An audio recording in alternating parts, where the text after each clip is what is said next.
তো বন্ধুরা দেখতে পাচ্ছেন এই মুহূর্তে ভৈরব বাজার রেলি জংশনে ঢাকা থেকে ছেড়ে আসা নোয়াখালী অভিমুখী আন্তনগর উপকূল এক্সপ্রেস ট্রেনটি ভৈরব বাজার জংশনে প্রবেশ করেছে। এই যে দেখতে পাচ্ছেন ট্রেনটিতে আজকে 3000 সিরিজের কোরিয়ান হুন্ডাই লোকোমোটিভ সংযোজন করা হয়েছে। এই যে ঢাকা থেকে ছেড়ে আসা নোয়াখালী অভিমুখী আন্তনগর উপকূল এক্সপ্রেস ট্রেনটিতে 3000 সিরিজের হুন্ডাই লোকোমোটিভ সংযোজন করা হয়েছে। কোরিয়ান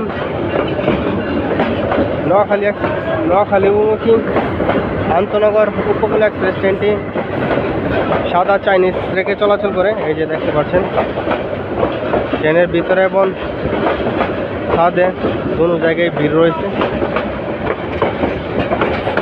ট্রেনটির পরবর্তী যাত্রা বিরতি ব্রাহ্মণবাড়িয়া, আশুগঞ্জ, ব্রাহ্মণবাড়িয়া, আখাউড়া, কুমিল্লা, লাকসাম জংশন থেকে ট্রেনটি নোয়াখালী যাবে। ট্রেনটি এখন ভৈরব বাজার জংশনে প্রবেশ করেছে।